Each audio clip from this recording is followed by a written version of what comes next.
Over the weekend, it was a different story as warring gang members clashed.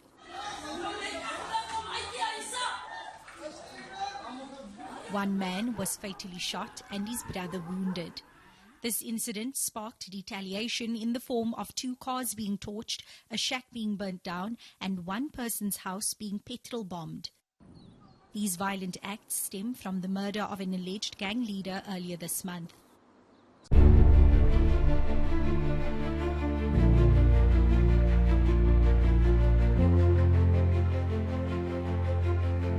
The sun sets behind Table Mountain, casting a golden hue across Cape Town.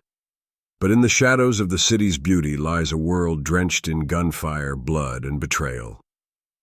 Every hour, sirens scream through the streets of the Cape Flats, not in celebration, but in mourning.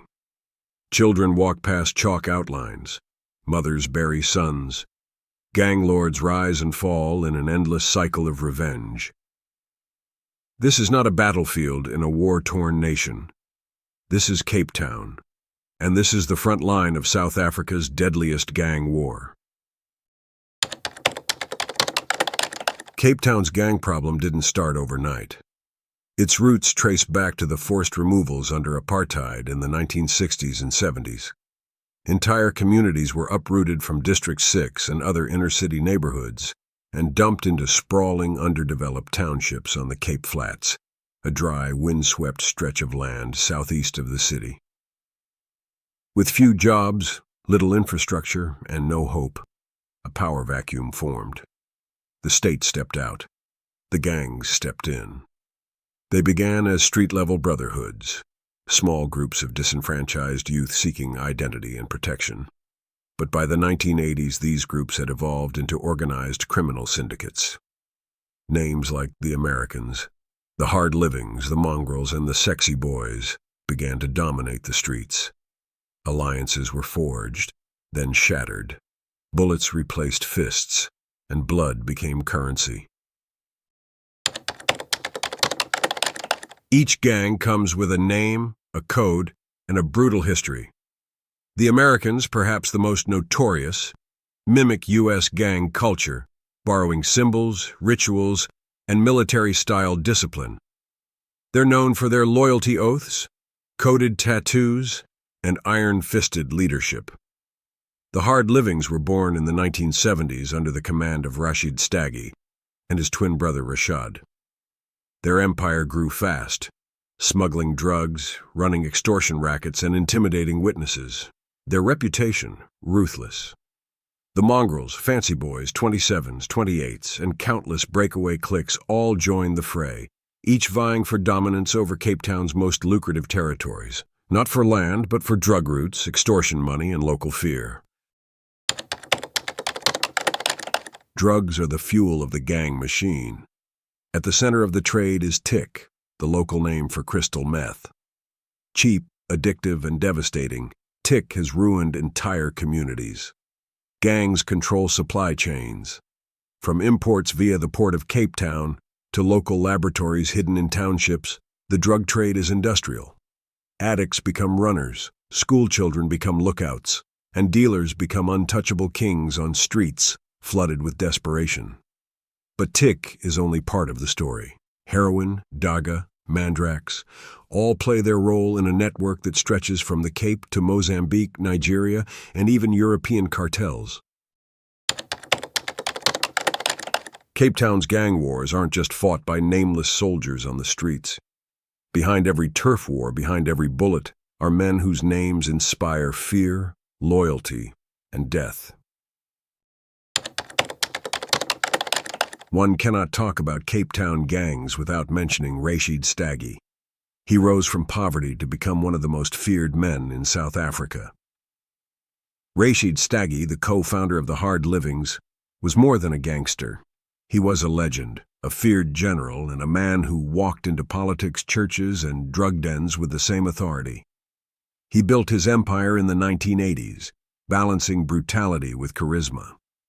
The murder of his twin brother Rashad by Pagad vigilantes in 1996 was a turning point, unleashing chaos that reshaped gang politics for years. 6 years later, in 2019, he was shot dead outside his home. A hit many believe was the final act in a long-standing blood feud.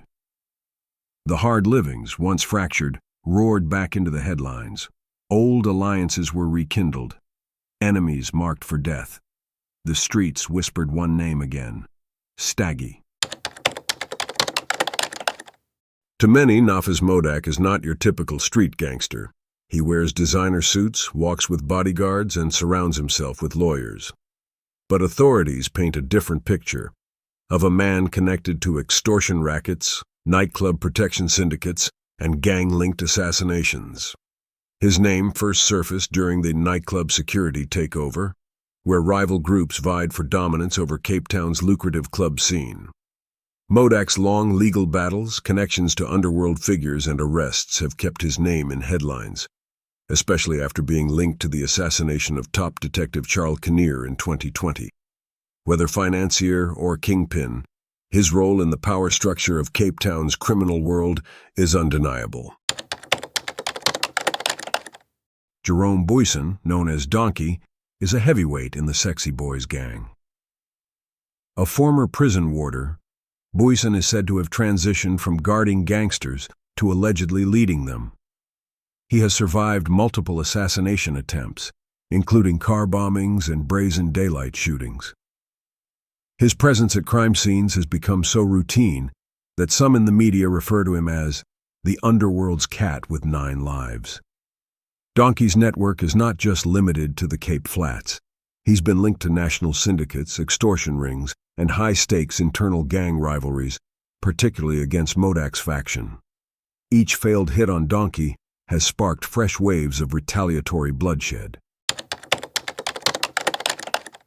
Known in the streets of Manenberg simply as Big Iggs, Igshawn Davids once commanded a section of the Americans gang that specialized in arms trafficking and drug movement. He operated with a militarized structure, controlling blocks with radio-linked teams, encrypted burner phones, and neighborhood tax collectors. When Davids was arrested in a massive joint sting operation, weapons caches were uncovered in safe houses guarded by teenagers. Though less flashy than others, his logistical mastery made him a silent architect behind numerous killings. His arrest disrupted major operations, but sources say his loyalists are regrouping under a new name. In the 1990s and early 2000s, no gang boss was more feared than Colin Stanfield, leader of the 28's gang and dubbed the Mandrax King. Operating from his Bishop Lavis stronghold, Pot Stanfield made millions trafficking Mandrax tablets across South Africa. His front business, a taxi empire, masked an intricate web of criminal activity. Arrested and convicted in the early 2000s, Stanfield died of illness in 2004. But his name still echoes like a ghost through the flats. His model of integrating crime with business became a blueprint for modern gang financiers. South Africa's police force, the SAPS, is overwhelmed. In some neighborhoods, cops won't enter without armored vehicles. In others, they're accused of taking bribes, tipping off gang leaders, or even participating in hits. Multiple investigations have exposed deep corruption within the Cape Town police. Officers have been caught selling confiscated weapons back to gangsters. Cases go missing. Witnesses are murdered. Prosecutors receive death threats. In 2019, the South African National Defence Force, SANDF, was deployed to the Cape Flats in a desperate attempt to stem the violence. Soldiers patrolled the streets. Roadblocks were set up. Weapons were seized. But once they left, the killing resumed.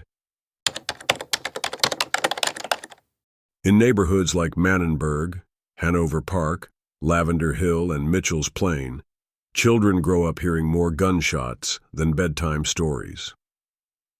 Schools are often caught in crossfire. Teachers beg for security. Kids are recruited as early as age 10. To survive in the flats, joining a gang is often seen as the only way out, or at least the only way not to be prey. Peer pressure, broken homes, Absent fathers and poverty drive teenagers into gang life with promises of protection, status, and quick money. But the promises come at a deadly price. Most won't live past 25. Cape Town's gang wars are not just street battles. They're calculated, organized, and surgical. Hits are ordered like clockwork. On a quiet Tuesday, a rival gang leader is gunned down in traffic, his car riddled with bullets in front of a school. Days later, a retaliation hits a nightclub. The innocents are often caught in the crossfire. Assassins, often young and paid just a few thousand rand, become local celebrities. But in this world, fame is a death sentence. The same men celebrated today are executed tomorrow. Mothers cry, communities march. But the silence after the shots is always temporary. Gangs don't just rule the streets, they've infiltrated politics. Numerous whistleblowers and journalists have uncovered links between powerful gang lords and local councillors. In some cases, political candidates have used gang support to win elections. In return, gangs are allegedly offered police protection, housing contracts, or leniency. Western Cape politics is a battlefield. From the ANC to the DA and even smaller parties, allegations swirl about who is funded by whom. In the shadows, drug money whispers through campaign posters and ballot boxes. Cape Town's gangsters are no longer hiding in alleyways.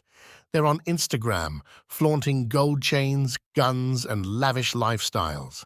Social media has become both a recruiting tool and a death sentence. Feuds are now live-streamed. Hits are announced with hashtags. Young gangsters post their locations, unaware they're being tracked by enemies. TikTok videos show shootouts.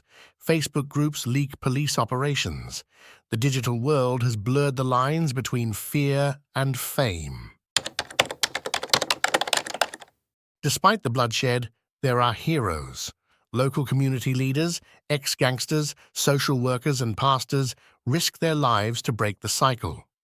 Organizations like Ceasefire, the Safety Lab, and the Mannenberg Safety Forum walk into danger zones daily, trying to mediate peace deals between gangs. Some are former killers turned peacemakers, others are grieving mothers turned activists, but they face impossible odds. Every step forward is shadowed by 3 steps back, and often a funeral. Cape Town's skyline is lined with luxury, tourism, and promise, but on the margins, an undeclared war rages on. As long as poverty festers, as long as the government fails to protect its people, and as long as young boys grow up idolizing killers instead of leaders, the war will continue.